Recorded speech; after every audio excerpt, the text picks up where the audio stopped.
You're listening to BQN. Assimilate the audio.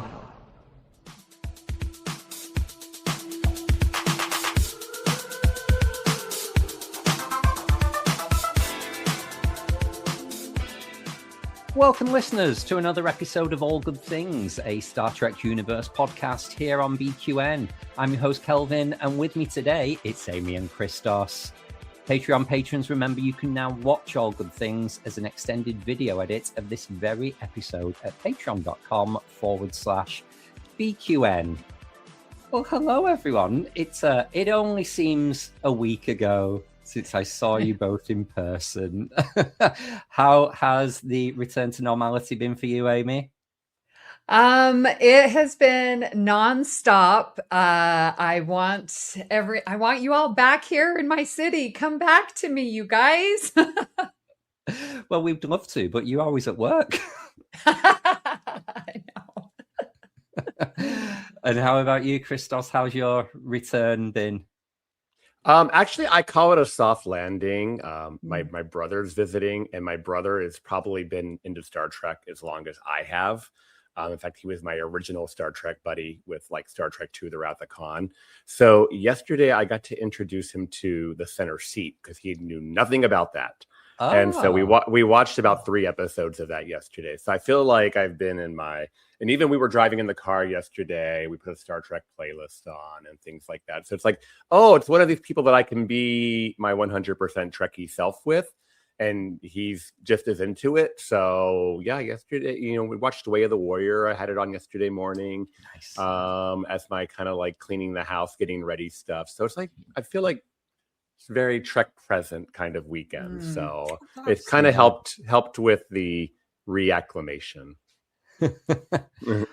I found the jet lag horrendous. I've been waking up at stupid o'clock. And then this morning I woke up at 5 a.m.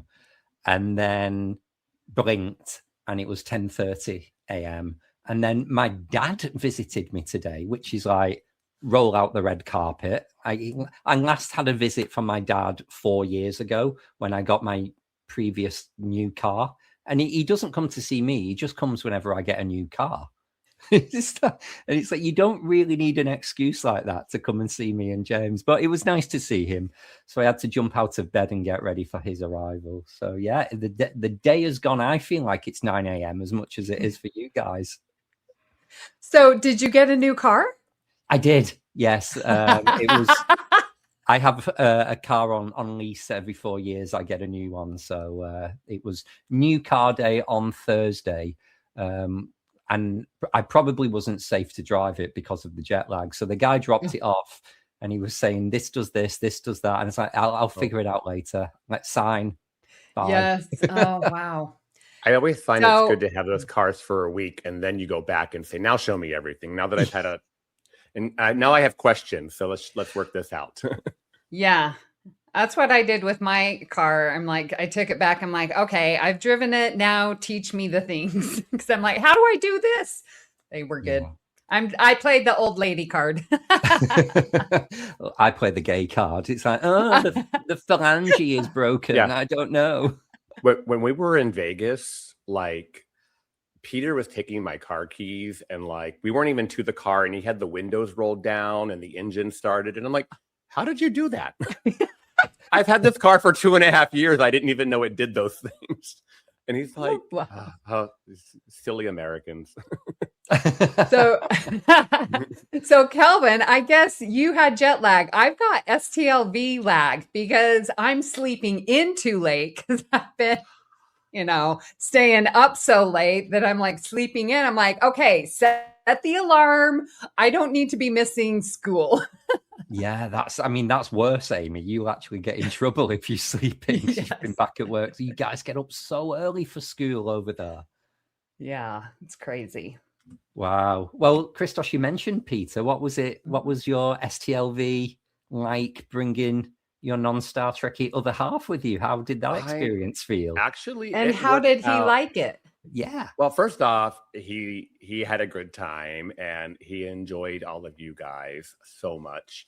And like, I was really kind of nervous that he was going to be bored or like, you know, like, oh, let's get out of here or whatnot. But he was a trooper, had a great time, kept himself a little busy during the day with vinyl record shopping, and then would kind of like rejoin our group in the afternoon. So he good balance. And then, you know, like I said, I think he just enjoyed, because we enjoy STLV as like just hanging out and having conversations and people, you know, he had just as much a good time, I think. So yeah. It was really lovely to meet him finally and give the stamp of approval as well. That's always helpful. Can you imagine, though, if it was the type of convention that he had to just kind of tag along with you and he was just in lines all day for like photo ops and autographs going, God, he would have hated it. I know. I was like that day I was doing cosplay in my like really legit uniform. And I'm like, can you zip me up? And he's like, I think he was trying not to giggle, but at the same time, he was being a sport of that. He's like, oh, you really do this? And I'm like, of course. Yeah, imagine if he saw the scant. I know. I can't believe I forgot the scan. I mean, I've got the figure back to wear it and everything, and it's like I forgot it.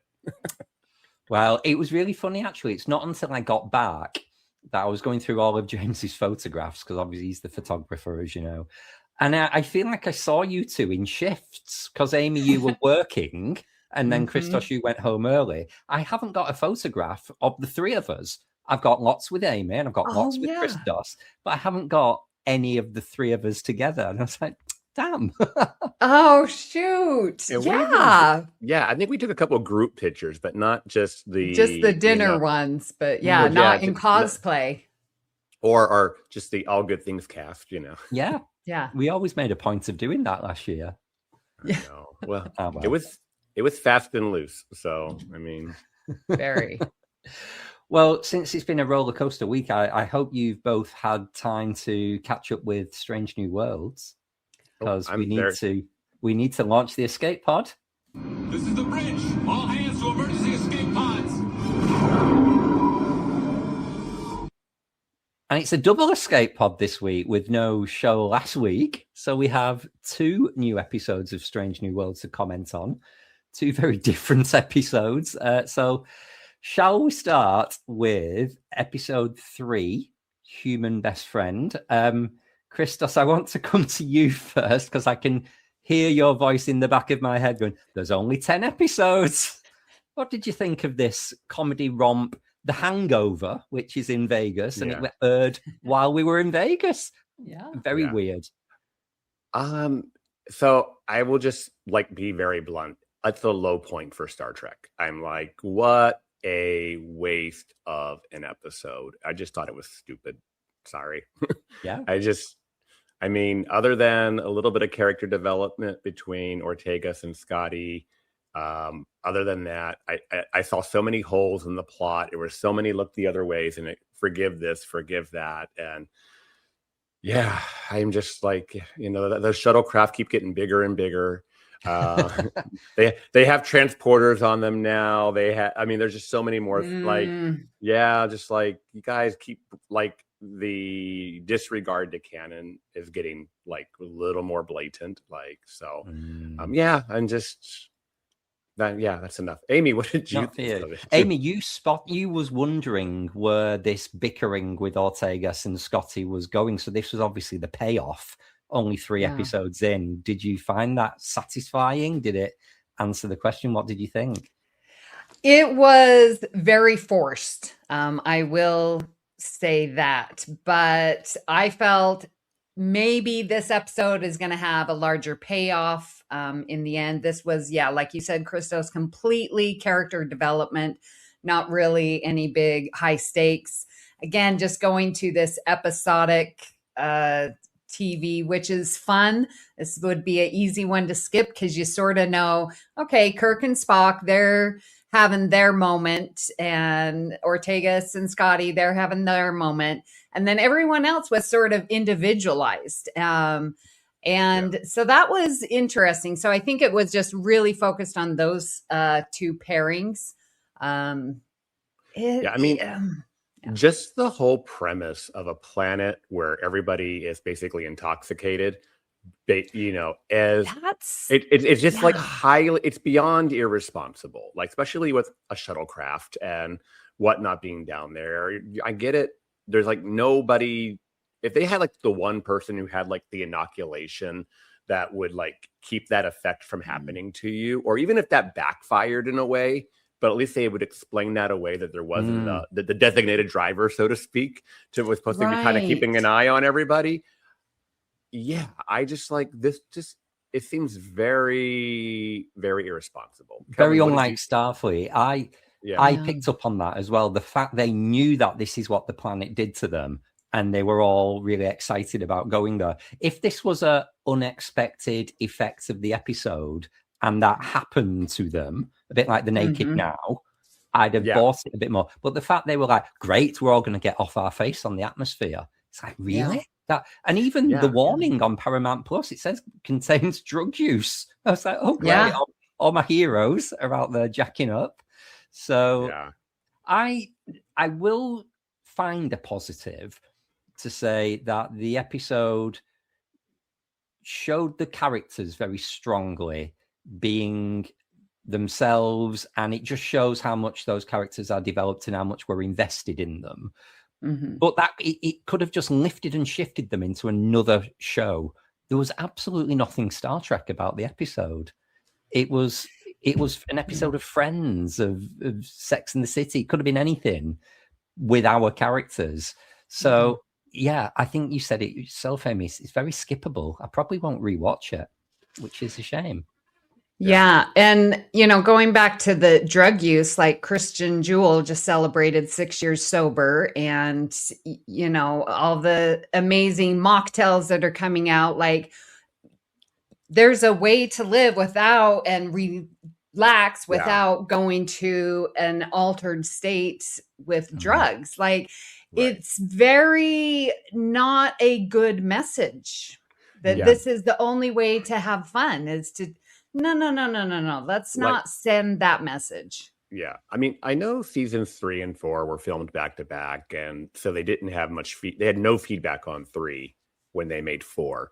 But if you think that through the 4 episodes that we've seen so far in this season, every one of them is just like another genre or movie ripoff. Like this movie was The Hangover. The first one was like Jurassic Park.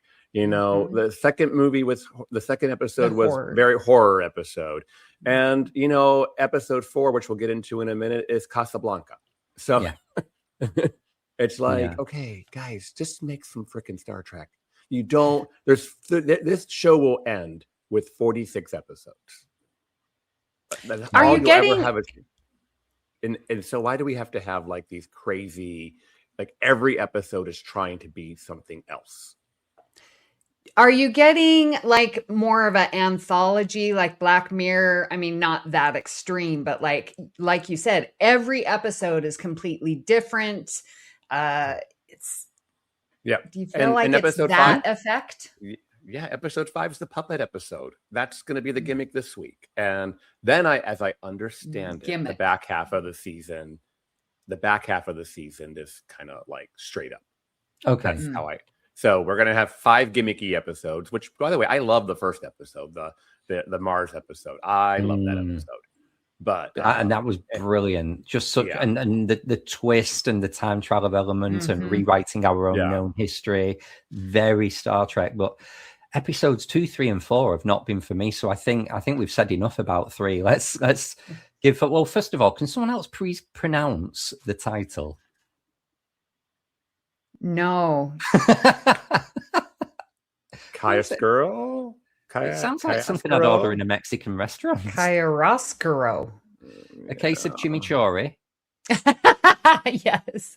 A chimichanga, chimichurri. Yeah. Hey, I haven't eaten yet today, guys. Come on, let's go easy on me. I'm gonna get hungry. We still got an hour to go here. Well, I'll start on this one. I thought the acting by Rebecca Romaine and by Babs was sensational. And I thought if you were taking still images to look, which you see a lot of online, the way they've had to do the makeup differently because they were lit in black and white, beautiful. However, I got bored halfway through this episode. I didn't think the pacing of the story was enough. It was quite a Star Trek story of standing up for the oppressed and feeling, something you've been through yourself and wanting to help others. We've seen a lot of that, of people stepping outside the Prime Directive and getting involved.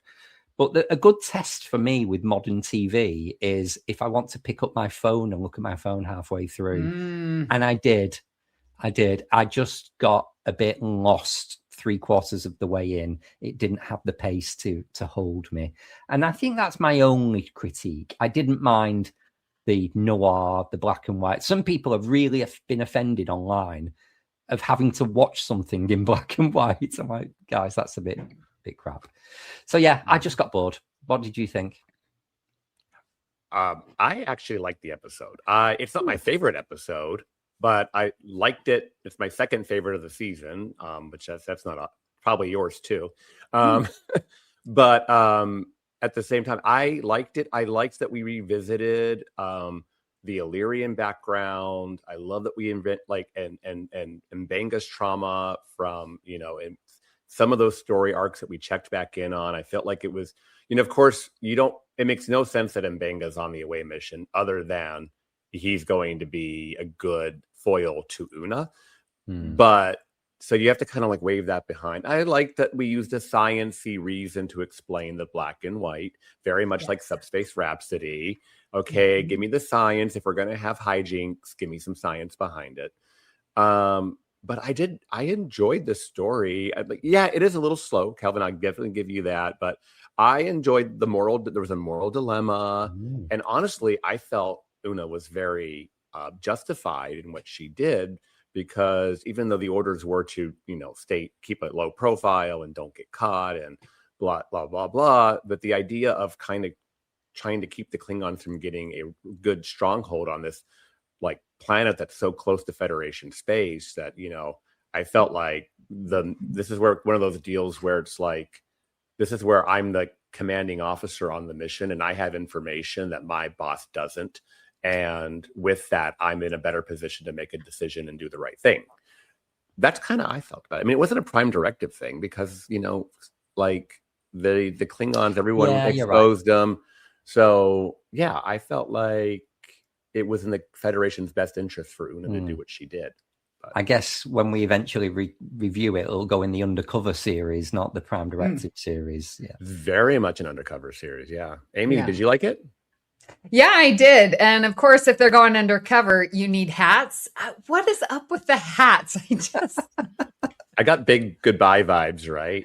Exactly. Yes. I felt the Klingon stole the show. His interactions with Uhura and Una, he was just magnetic. Really enjoyed how he chose to, portray this. What would you call him? The ruler over the world, the overseer. The overseer. Yeah. I every time he was on screen, my eyes went to him. He always had some little quirk in his face, or he licked his lips, when Una, oh my gosh, it was just delicious. I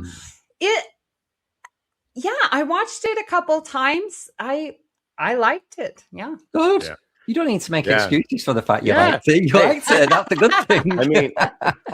I mean, considering we're at a point where we half of the episodes that we've seen so far this year, that's better, I guess. But I really liked that we even saw Uhura kind of got reminded that she's still young, and she was a little bit out of her element in this episode, and Mbenga kind of had to mentor her and help her, and he did, and it was great the way he did that. So she got a little bit of growth out of this episode too. Good stuff. Well, let's head back to Las Vegas from our escape pod and have today's topic. So when we do come back from a major convention, be it STLV, be it the cruise, we do like to give a recap for the listeners, for anyone who was there to hear our opinion, but also people who were not fortunate enough to attend, to tell them a little bit what it was like. So today we're going to recap STLV Trek to Vegas, which is by Creation Entertainment, held at the Las Vegas Rio Hotel and Casino, which was August 5th through August 9, 2026.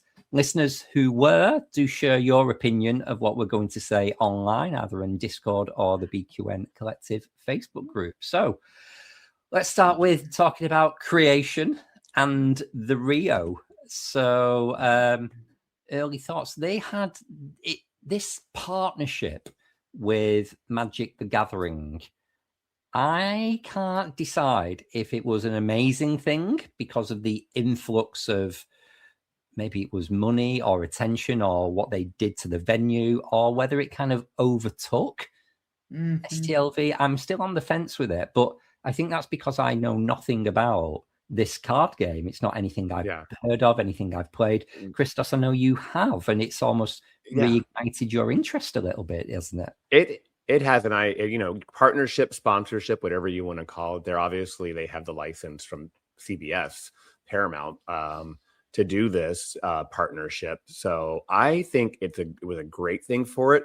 I think Magic in general is kind of a cerebral type game. It's something that a Trekkie type, it's a good fit for Trekkies. I think we're smart people and we like to think, and you got to to play Magic's fun, but you have to think and strategize.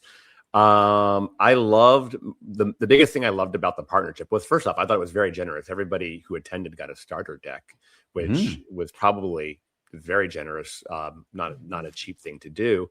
But when you think about it, they probably gave away several thousands of those, or at least I don't know how long they were available. Maybe they stopped after a day. But I thought what I really liked the most about it was it brought branding to the hall. And as you walked through, because, in the last couple of years, ever since they lost the Star Trek license, a lot of the imagery we've seen has just been crappy AI, sci-fi, generic, like Flash Gordon or, kind of looking stuff, or maybe even like this last episode of Strange New Worlds. But because of the Magic having the actual license from Paramount and whatnot, and they're licensed to use it, we saw a lot of Star Trek imagery from the art of the cards. And part of what Magic's cool about is the art itself. So I felt like that really made a lot more photo opportunities, and it just made it seem more Star Trek. It made it almost feel a little more official, even though it wasn't. So I don't know. I forget that creation have lost the license. Thank you for reminding me. Amy, what did you think of the Magic partnership?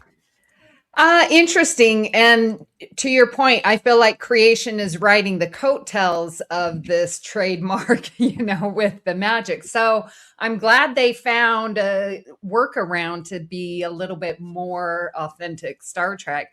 There were a ton of photo ops opportunities around, through the hallways and stuff. And you could look like a character. You could look like a card. It was, I thought, very well done.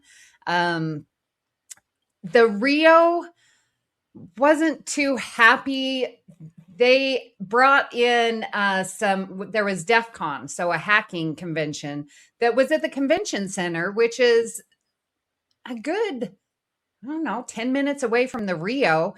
And they were housing, that was one of their main hotels. So they were providing shuttles back and forth. So we had some hackers mixed in with us, which I guess is tangentially close enough. But man, some of them were just getting in the way.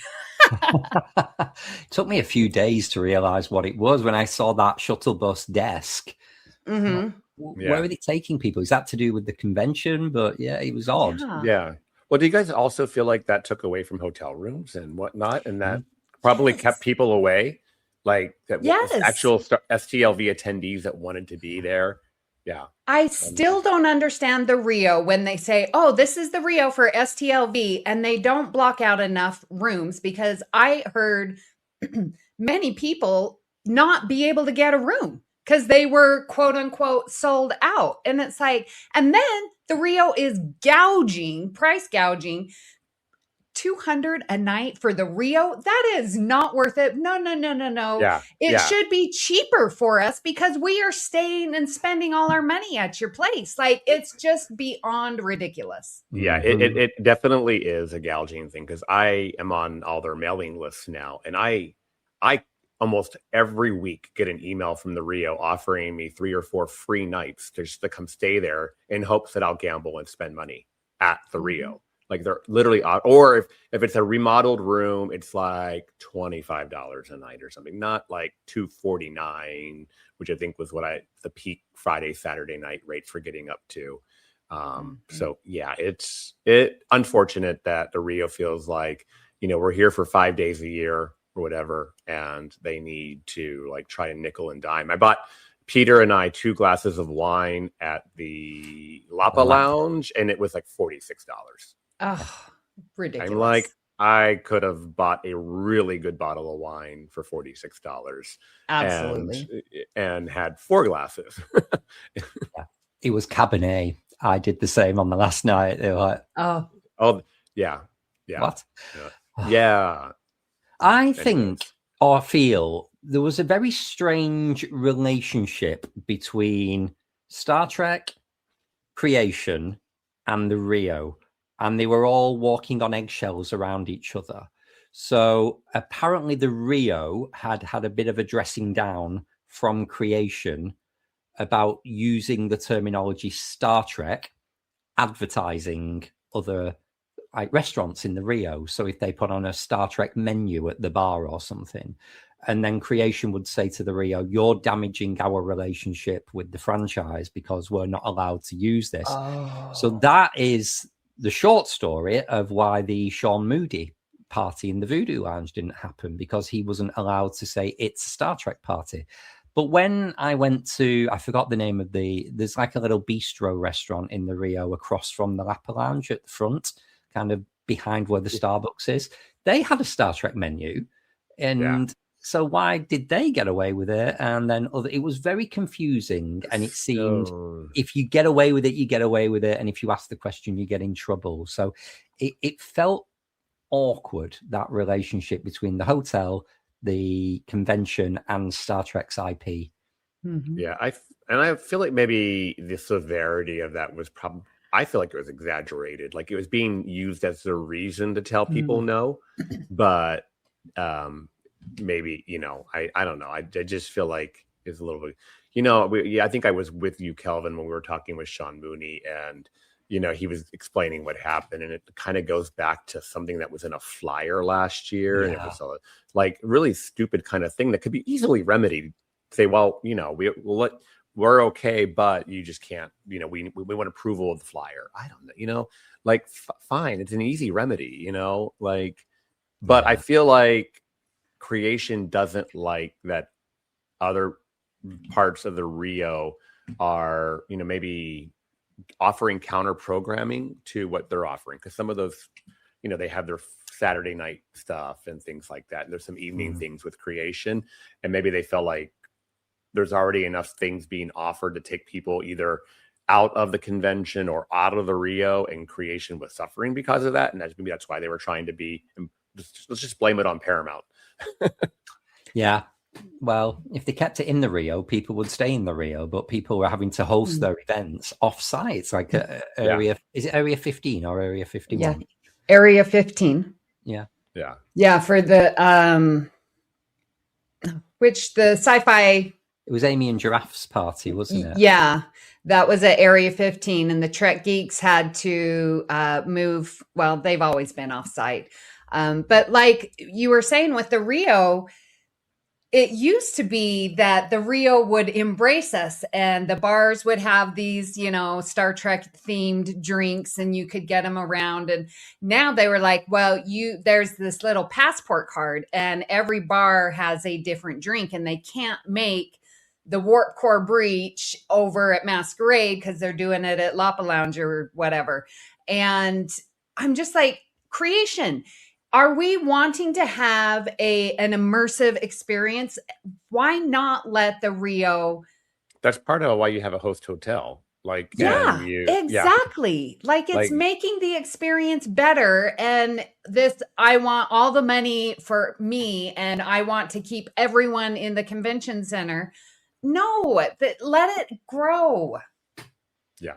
Yeah. I kind of feel like it used to be the minute you walked into the Rio, you were in a bubble.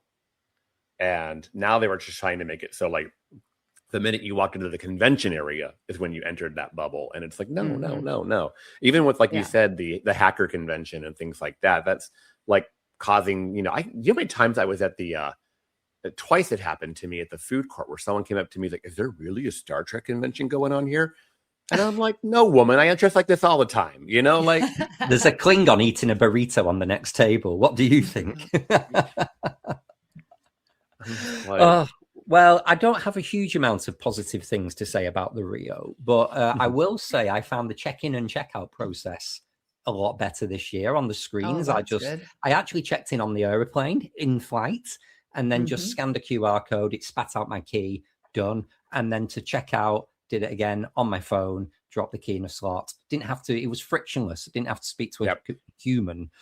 So that was good. I do like the fact that there is a small amount of investment, what you can be seen. So they had a lot more tables. They even filled up all that empty space at the back of the masquerade. They put slots there. That was nice to see.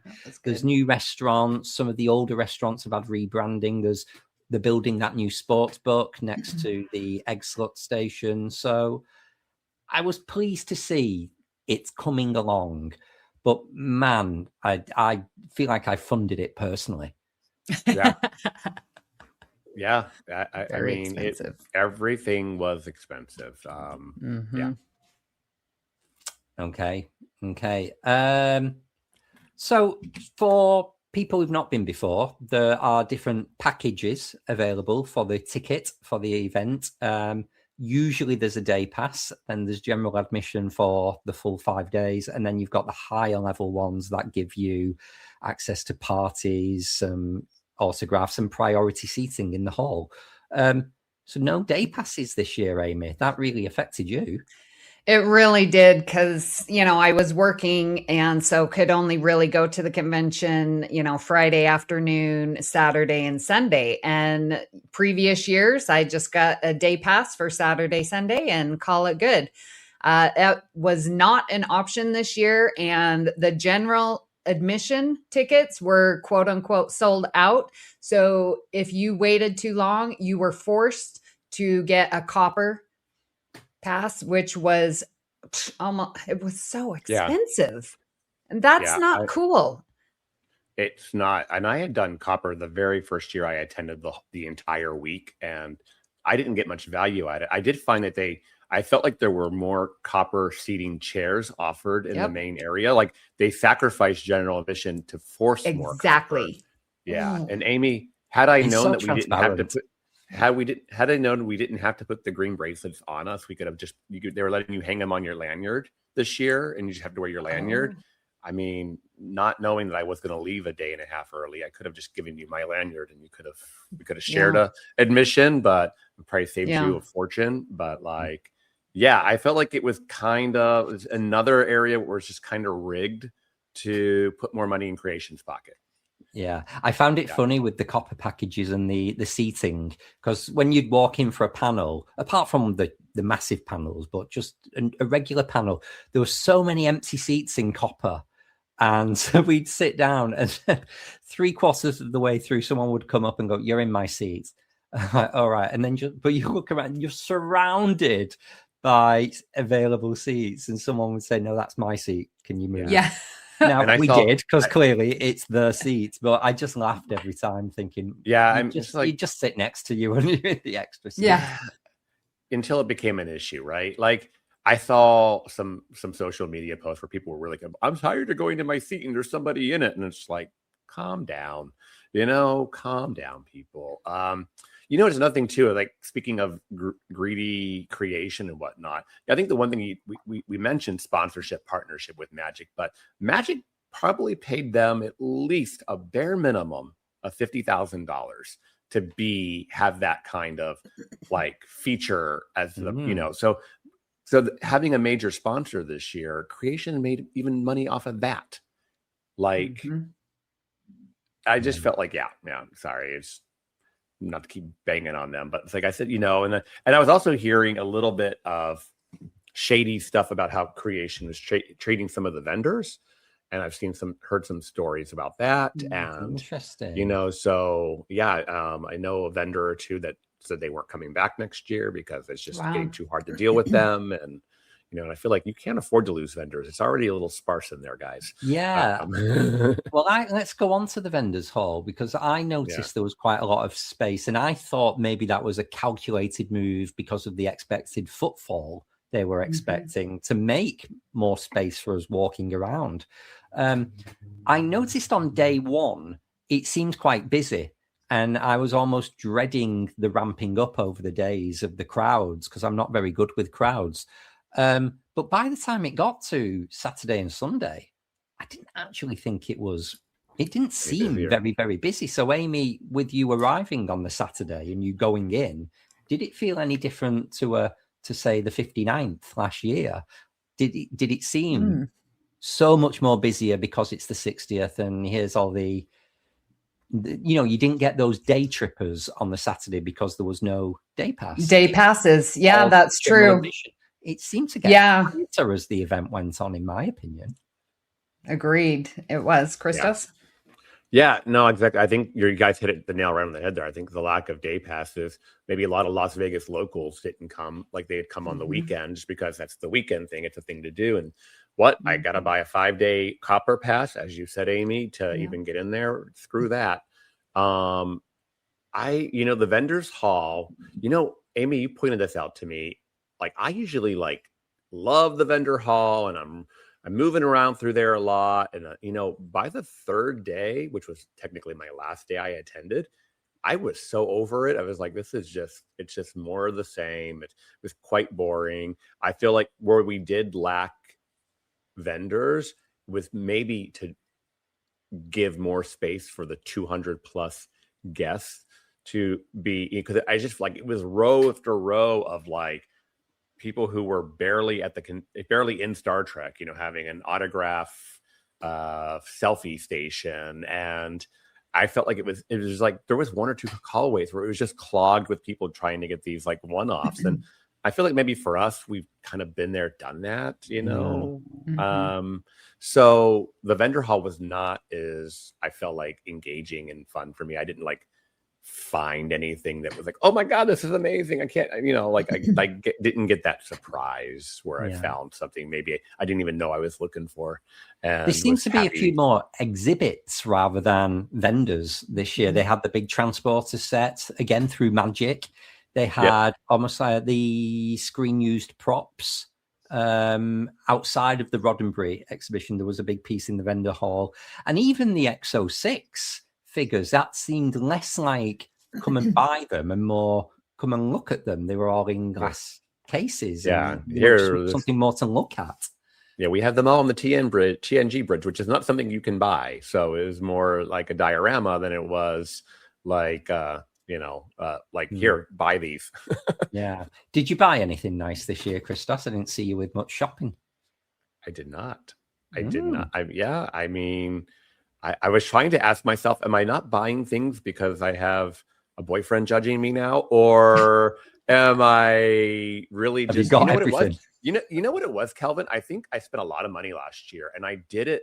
And looking back, full self-realization, I think I was trying to make myself have a good time with it last year. So I was just buying things and I'm going to have a good time by shopping. And, a lot of the crap I bought last year, I never wore that. That caftan, I've never worn it. It'll be fun to go down this rope.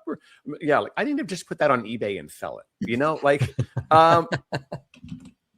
stuff like that. So it's just I don't know. Maybe I feel maybe my own, I'm trying to figure out, am I over certain aspects of it? I love my Trek. I'll sit there and watch it every damn day if you let me.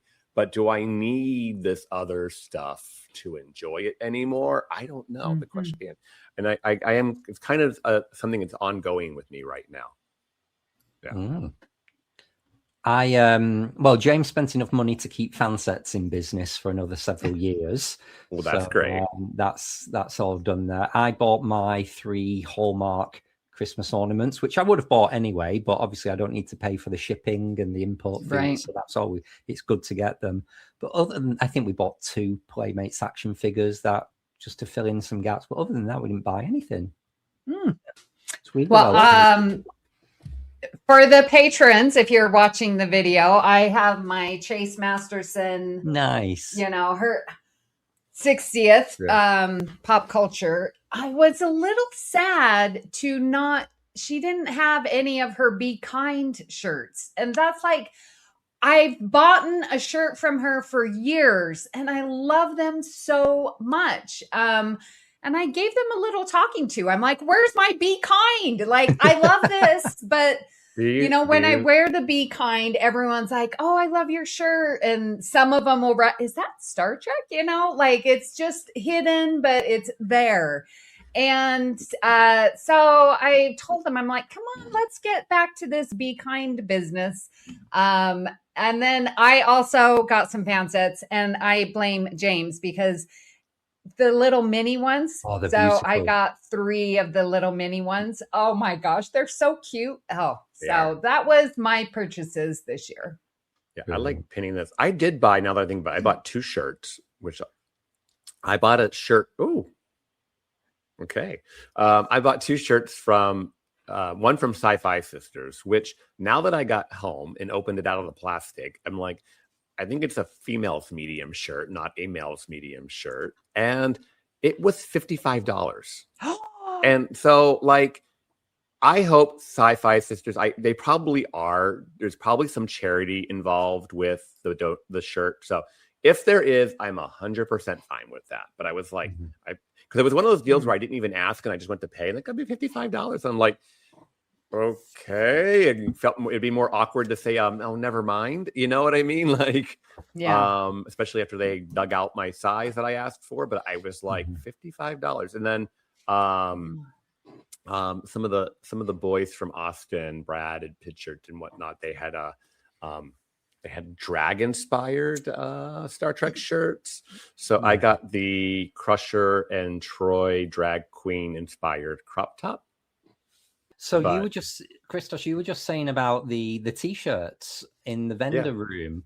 And after everything we've just said about the intellectual property and creation being quite strict, I was quite amazed at the amount of vendors that were selling t-shirts that were not official merchandise in any way, shape or form. Yeah. So if I'm getting loads of my Redbubble designs taken down online, how can these people go in, hire a stall and sell unofficial merchandise legitimately through the convention? Well, I mean, all power to them. I love Brad's stall, and I hope he did do very, very well. So I'm just jealous. I didn't have a piece of it. He explained to us that what he does is very much parody, and parody is free game, and it's not covered under copyright. So that's how. But you make a very good point. There was a lot of T-shirts, like the one that I have it on. I have a sticker of it on my thing, like the Vulcan shirts and stuff like that. I mean, I don't know if Vulcan's a trademarked word or not, but Amy, I was thinking when you were complaining about the Be Kind shirts, I wonder if the Delta was something that there's a problem there. But it was upside down, like and it's a shape. You can't copyright a shape. Just like the view screen. Oh God, don't get them onto that.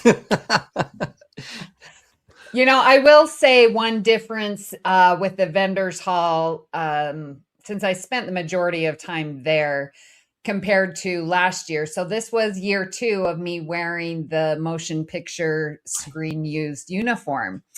And last year I got lots of can I stop, take your picture? And it's new for me. So this year I was like, okay, I plan to, see a couple, but the 60th, there were more like in canon, smart, nerds there, because I was getting stopped and asked, was this used in the picture? Like they were recognizing, oh, well, yes, I could tell by the stitching. And they were like analyzing, is this authentic? And this, like everything.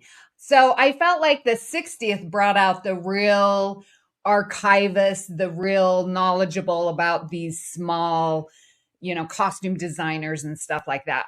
I learned a lot about my uniform that I'd never known. So, Amy, you had the positive effect of those people. I overheard some stories that people would be in line for things and someone would be saying, oh, there's so much of the old cheap Cosmarts uniforms here this year. And like almost looking down the nose at that. And cosplay is supposed to be so accessible for everyone, to those who spend thousands on a Monster Maroon, to those who pay, $25 for a Cosmart top, and it shouldn't be elitist. And maybe at those prices for tickets, maybe that's the reason that only the elite people can afford to go these days. Yeah. I mean, I did spend that money last year on a very good, very, very, very good screen accurate replica of. And I do feel pretty special when I wear it. So yeah. Oh, the red one is still available. It didn't sell, Christos. It went back up on the hanger after you left. Oh, no, they probably just didn't want me to buy it. maybe Peter had a word. Yeah, stop him. We keep teasing him, by the way. Like, next year we'll have you in cosplay. Okay, so I want to know your 2 favorite cosplays of others that you saw that you were just like, wow. There were a lot of, like you say, Amy, people who put a lot of attention to detail. There was a guy who Ria was talking to for a while who his makeup as Leonard Nimoy was flawless. And he did a different Spock every day, but it was a very deep cut Spock uniform. He did do a Monster Maroon one day. So I liked him. He did like the Plutonian Spock in all like the Roman gear. He did the Spock in the green with like the Spock's brain Spock. So he was really good. But I will give a special shout out to Dan and Simon here from Manchester who attended, who decided that every cosplay they did would be Mirror Universe themed.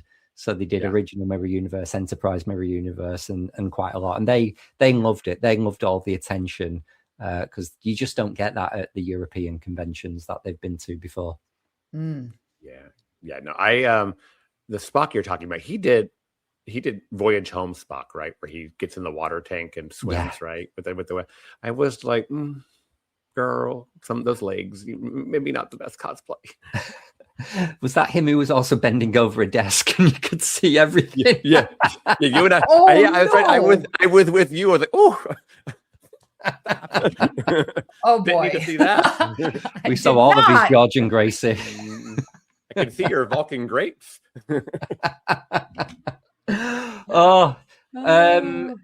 Actors. Did you have any autographs, photo ops, go to many panels this year? I know we're saying we've kind of been there, done that, but did you indulge? Did you spend much time with the talent? So I did my like obligatory selfie and autograph with Gates, and I didn't even plan on doing that, but I looked down. She had all new photos this year, and one of them was her bridge photo from I think it's Thine Own Self. Yeah. And where she's talking to Troy in the episode. And it's like Beverly, Gates McFadden of this peak Gates hair, season 7. And she's in Picard's chair, like a boss. And so I was like, yeah. It was kind of funny. It's like, I've met Gates a million times. We talked, she asked me like what I did for a living this year and whatnot. But it seemed like every year I talk to Gates, she remembers me. And this year, I felt like I think from her perspective, it felt like I was meeting her for the first time. So I was like, I don't know, does she not remember? Especially with my name, it's pretty, it's unique. But I either felt like she's just playing it up or maybe she's kind of over it too. I don't know. But like I said, she was very conversational and very just very interested in what I did for a living. We started talking about using Caterpillar machines to do her garden in her backyard and how that she has some big work moving trees and stuff that would help with. And so I was like, she did seem genuinely interested. But other than that, like you were saying, I was like, I felt like most of the people I would even want to take a picture with or get an autograph from, I've done it already. So, or had I stayed for all day Saturday, Sunday, there probably would have been a few because I just didn't have access to them the 3 days I did go. But yeah, it was just like it just seemed like another. I think maybe last year getting all those autographs on my Strange New Worlds record. I think that cost a fortune. So I think I needed to like take a time out. Like I need to let the 2 years kind of balance each other. Me and James had 2 photo ops. We had Jack Quaid, because we know he's very rare. He very rarely goes to Star Trek conventions. And Gina Yashiri from Starfleet Academy. That's what I wanted. She was so good. I need to talk about the Starfleet Academy panel, which was on the Sunday morning. So I'm going to have to, I won't be able to do this justice without swearing. So I will be pressing the explicit button. Someone asked a question, how did they feel about the show being cancelled? And Kareem answered firstly, very diplomatically, saying, I was very upset. It took me a while on that day. We were all together on the day and we processed it together, but we're young and we're always going to be in the front. You know, it was a very measured response. Then Gina kind of took the mic. She went, I was fucking furious. And she let rip. And she did a good 5-minute monologue about all the wrongs of society. But the highlight was, she says, I'll tell you why it was cancelled. Too many blacks, too many gays, too many women. And there was a standing ovation in the room that went on for minutes. And she just brought the house down with everything she said. And she was just saying, this is all temporary. The world is in a mess. It'll all go back to being normal in a few years' time. We've just got to write it out. And it was comedy and beauty all at the same time. Yeah. You know, I feel like actresses, comedians like that are exactly what we need, because they can say something very, very serious, but also, like I just said, give a little hope, but also maybe even make it a little funny at the same time, because we all need to laugh, right? You know? So I regret missing that, because I think that would have been quite cool to be there. I'm gonna have to go look for that online now. I'm sure it's on. It'll be there. YouTube. It'll be there. Something else I noticed about this year as well, and maybe it was because there was a focus on the original series with it being the 60th, but there's a lot of people looking very old now. Shatner excluded. Yes. God knows what he's doing, but he's sharp as a tack. But I got the impression, very sadly, that I probably might not see some of these actors again. Yeah. I feel like the DS9 crew. Yeah. Max Grzenciak, Rom, his Parkinson's is advancing very, very rapidly. And I think there was a big acknowledgement of he won't be back. You know, not saying he's going to be dead, but he just he won't be able to cope with what's required of appearing. I think I heard on the grapevine that George Takei is saying he's going to do the cruise next year and then he's done. So it's sad. It's just a sad reminder that this is something we enjoyed that was in its heyday 30 years ago, and time is a cruel mistress. Yeah. Yeah. You know, I caught the tail end of an Enterprise panel and with Scott Bakula and just like all of them up there. And one thing that again, you just don't realize, because Yoshi, what's her name? Linda Park. Yeah. Linda Park was talking about like the mirror universe and how this was her first acting part where she had to play the seductress. Like it's never been this sexy role. And she's like, I was a kid and I'm having to kiss 3 different men and be seductive. And I've never played anything like this. Like, again, these little tiny tidbits that you learn in the panels sometimes just surprise you. And it's like, yeah, that was so long ago, because she still looks young. I mean, she looks amazing. And so it's like, well, that was how many years ago? Was this the 20? What was this? The for 25th Enterprise? Anniversary of 25th Enterprise, anniversary. Yeah. And of course she was a kid and she's being expected to play it off. And she did, like, that mirror universe up two-parter is Her brilliant. highlight. And That was interesting, that point. The narrative changed because the question from the audience was to one of the guys saying, what was it like to kiss Hoshi, to kiss Linda? And they were like, oh, well, that was a tough day at work, wasn't it? Kissing a beautiful woman. And then she changed it to say, well, I really struggled with that day. Yeah. And the tonal shift in the way the audience responded to that, I thought it was great. And I really admire her for saying that. Yep. Yeah. Me too. Okay. Does anyone want to comment on anything we did in particular outside of the convention? Because we're very good at creating our own entertainment during the week. I mean, I kind of alluded to it earlier, but I do enjoy our dinners, of course, and I think, the last dinner I had, we did not leave the hotel, but we went up to the high stakes. But otherwise, getting kind of a good, like, went to Ferraro's one night, we went to Caesar's the other day. It's kind of a good, like, get us out of there. Actually, prices I think were cheaper when we left the hotel. I mean, even going to Ferraro's being a local kind of establishment for the quality of what you get there, it's But I enjoyed that, the bigger dinners and smaller dinners, and that's for me always the highlight. Yeah. What about you, Amy? Well, we had a fun little, I took you to what's called the Arts District. It's called downtown Las Vegas. And it's where all the locals go. And so we had dinner there. They treated us real well. And then we walked around and went to a couple bars for cocktails afterwards. And I just really enjoyed showing you this part of town that's not the Strip. It's not Fremont Street. This is like truly Las Vegas, outside of that. So that was really fun to plan.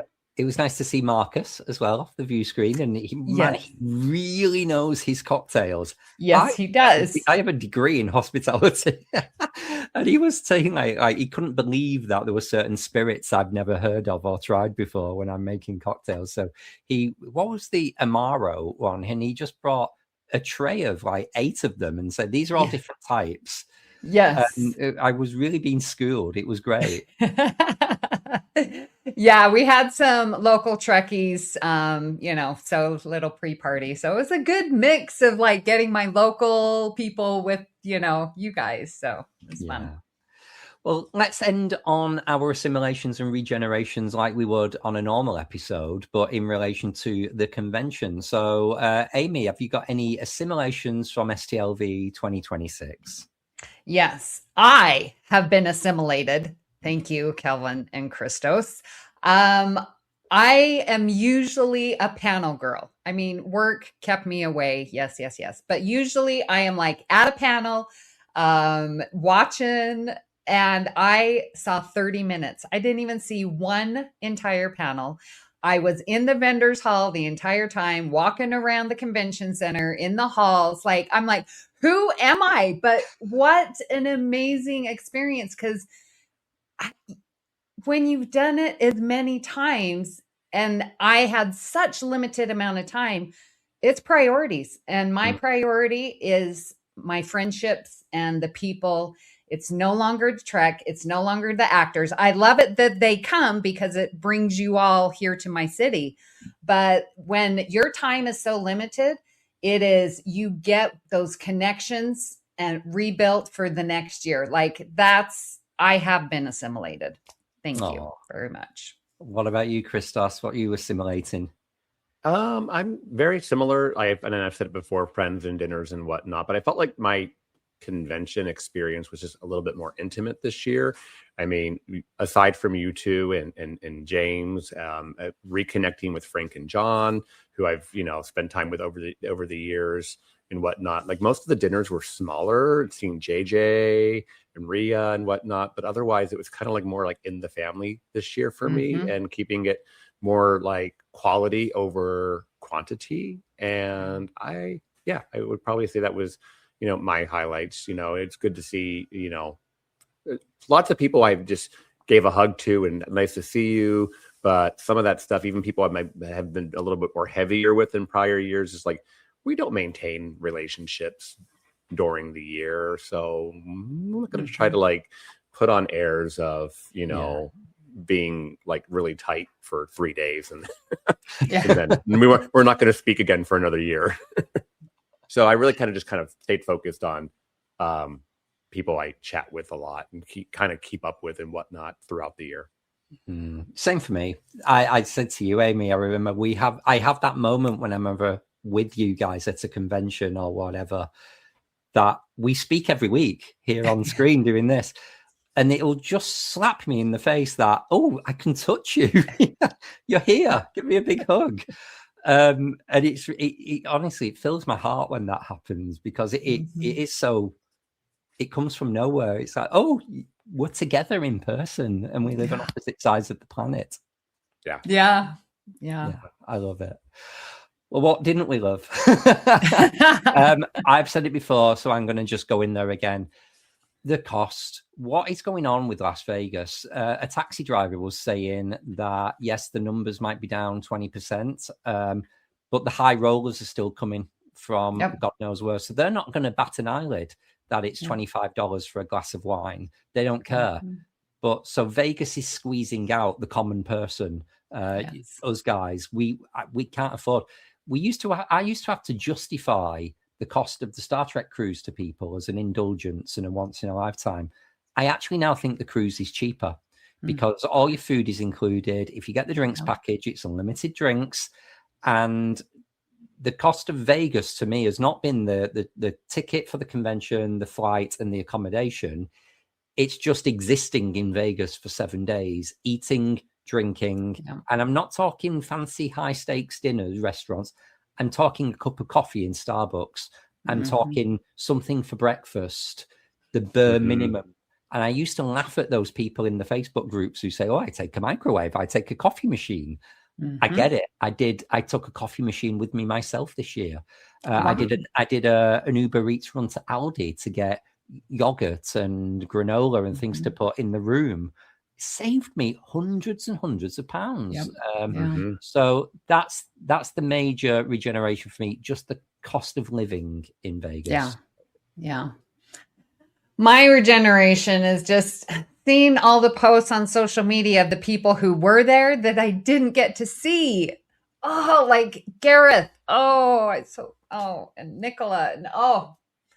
And that's my regeneration. Why can't I see everyone that I know? There should be a line. Amy's here today. Queue up. Get her behind the table. It's Saturday. She's got to get her own table. Exactly. She just needs her own table. Amy Nelson. What about you, Christos? I will echo everything you guys said, especially costs. I had a little bit of, I left 2 days early, a day and a half early, however you want to rephrase it. So a little bit of FOMO about that. But at the same time, I'm very busy these days. And I don't know how I would have done other things if I had stayed through Sunday night. But I would say that it kind of felt that with Star Trek feeling like it was more looking back instead of looking forward, that, and like Amy, you talked about some of the actors getting older and, and how many times are we going to see some of these people, like, I even like as vibrant and as Gates McFadden is and amazing how she looks, she's 77 years old. It's like, are all these actors, whether it used to just be the TOS era, now it's some of the TNG actors, Patrick Stewart's quite old now, and Brent Spiner, then they're all in their 70s, like it's like it's gonna be, it's like you're good if these conventions are going to continue to go, they're going to go on the new Trek actors and shows, the discoveries, the strange new worlds. You're going to require them to be the ones that carry the torch because showing up. I mean, I think next year would be the 40th for TNG. Yeah. Although I remember going to the 30th. Yes. But it's like, it's like, how many more times can you pull this out? So I felt like it was a little bit more, it felt a little bit more like something ending. Do you think Patrick Stewart's going to come next year for the 40th? No, he's actually even this. I know Doomsday, he said he's done, but this is The 40th. Even this movie, the upcoming Avengers movie, he's called it his final acting role, and and he's probably only had to shoot 3 days to do it anyway. But I mean, just like a lot of these people, I don't know. I just feel like it is just kind of a sense of winding down, and I think part of that is just the state of Paramount and nothing new in production. I think that was adding to that feeling for me. So I kind of, I guess I kind of miss I miss the days of STLV when it was like, oh my God, they're announcing a new show, or oh my God, they're going to show it. We're seeing a trailer, and oh my God, I mean, I think the most exhilarating thing ever for STLV for me was when Patrick Stewart came on stage as a surprise to announce the Picard show. Those are that was there's a lot of more optimism and excitement to that, and looking forward. And now it seems like with all the shows ending right now, it just feels very like it's closing in. Don't mean to be a Debbie Downer, but it was kind of part of the feeling I was having through the convention. Yeah. Well, final thoughts. Was it all worth it? Did you enjoy it? Will you be going next year? Amy, that might be a stupid question for you, so let's start there. Well, yes, I will be going, but hopefully with day passes. Come on, creation. You need these day passes because, you were right, Kelvin, to point it out. Saturday is normally packed. Like, you can't walk through, and it was like open. Like, okay, day passes, and yes, I will be there. Christos? Jury's out. Like I said, I enjoy the time with my friends and everything, but last year I didn't quite have the amazing convention experience. I had the amazing friends experience, but like we were saying, it's becoming more and more expensive just to have a holiday with your friends in Vegas. And I feel like maybe my time and money might be better spent, doing another trip to Sitges with you guys than it would be or something like that versus instead of going to Vegas when it's 115 degrees outside and, the money for the hotel and the food and everything. Like I said, that could all be spent elsewhere. And so I don't know, maybe I'm leaning a little bit toward no for next year, but we'll see. I mean, as it gets going, maybe I'll get some FOMO or whatever. Well, just to finish that up, I mean, Christos, if you're in the middle and Amy, you're over to the yes, I'll balance it by saying I am on the no. I will probably still be paying off STLV until Christmas on some credit card purchases, and I can easily we've proven we've done it before. We can work offline and gather 25 to 30 of our close Star Trek friends and go on a holiday somewhere, land, sea, wherever. We just need to find a venue, a time of year and a place that suits everyone, and we'll all just be there. And it's lovely to have all the actors walking around you, but we have just as good a time, if not better, having days on the beach, chats around the pool, evening meals, getting drunk in the street. And we kind of evolved to the point where we don't really need Star Trek as the reason for that. But what I've been saying to a lot of people online this week, who it was their very first convention, is treasure these connections, these random happenstances where you meet people, add them on social media, get to know them. They're going to become some of your closest friends. So I'm not saying I'm not going to STLV because I don't like it. I'm saying I've almost been priced out. There's not enough new content to bring me back next year, but I'm forever grateful for the cruise and STLV because it's how I've got my closest friends in life. Yeah. And even though you might talking about taking a year off, you might 2 or 3 years from now be exactly. Like, okay, yeah. I'm not saying I'll never go again. Right. It's like it's a break. It's a break. Yeah, I'm taking a break. Yeah.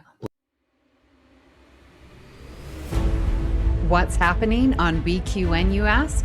We're not just a network. We're a universe of exploration, entertainment, and deep dives into the topics you love. Here's your star map to the sonic adventures awaiting you. Let's chart the Star Trek cosmos with all good things. Embark on a comprehensive journey through the entire Star Trek universe with the insightful crew of Amy, Christos, Kelvin, and Kristin. From classic to current, they cover it all. Galaxy class, engage! Steven and Stefan pilots this Alpha Quadrant mission, meticulously covering all aspects of Star Trek: The Next Generation. Infinite diversity. Stay current with the newest Star Trek Frontiers alongside Chrissy and Thad. Union Federation. Whether your allegiance lies with Starfleet or the Planetary Union, Kyle, Kevin, Amy, and Haley offer a unified front, discussing both current Star Trek and the truly Trek at heart, the Orville. Crack open that book with Peter and the Trek Book Club podcast. Delve into a rich tapestry of Star Trek's beta canon. What's the tea, Bev? Christos spills the latest Trek news and fandom insights with an essential LGBTQIA+ perspective, complete with engaging guest interviews. Our visual voyages that you can find on YouTube as well as podcasts are Trek Masters. Think you're a Starfleet Academy graduate? Test your knowledge with Davey and MC's challenging Star Trek quiz show. And the View Screen. Tune in live on Sundays for your dose of a Trek-inspired talk show. Kelvin and Amy host new 8-week seasons each spring and fall. But beyond the final frontier, we have Bargain Bin Gamer. Davey and Mitch, your self-proclaimed gamer guides, lead you to digital treasures, unearthing and reviewing the most affordable video game gems.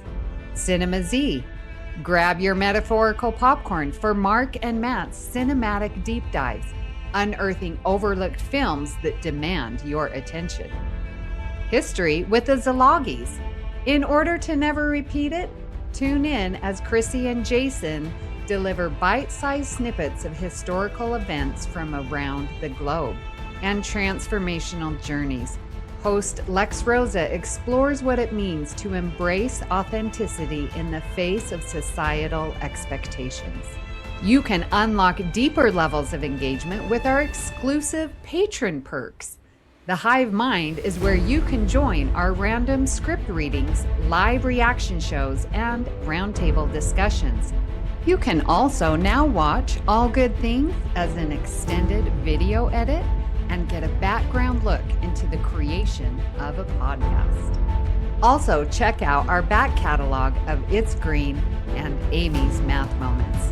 Stay connected to our ever-expanding galaxy of content by following BQN Podcasts on Instagram, Bluesky, YouTube, and Discord. We appreciate you choosing BQN to fill your auditory needs. Thank you for listening. Assimilate the audio. Amy, what is happening on the next All Good Things? All right. Well, we are going to go to our first contact series. Very excited. This will be part 5.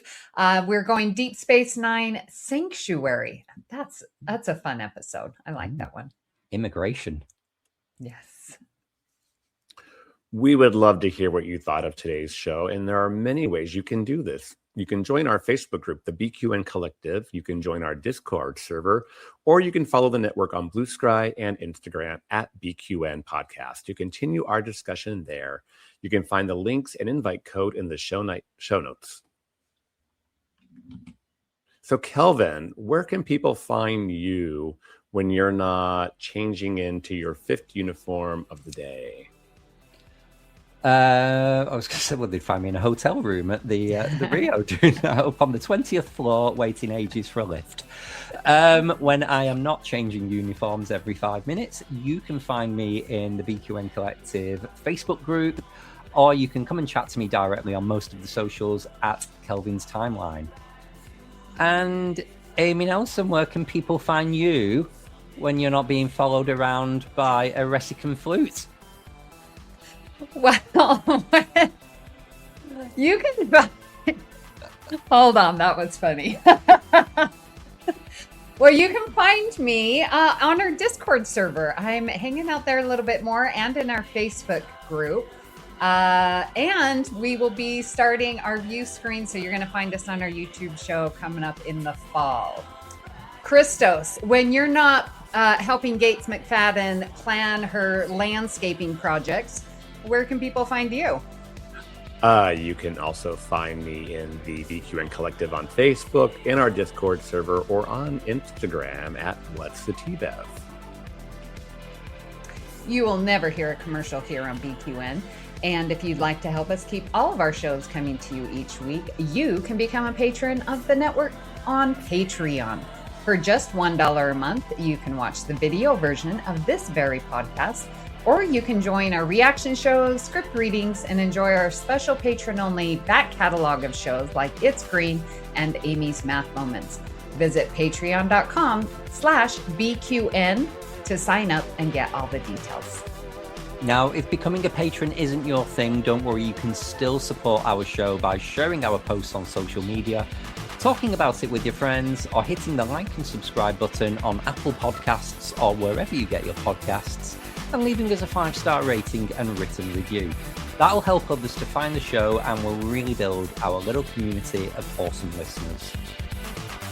At this time, we'd like to thank all of our network patrons. A special thanks to Graham Kelly for our opening and closing music, and of course to Kelvin for our artwork each and every week.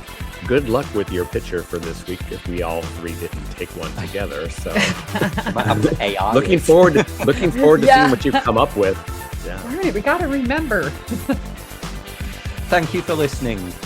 We hope you'll join us as we search out all good things.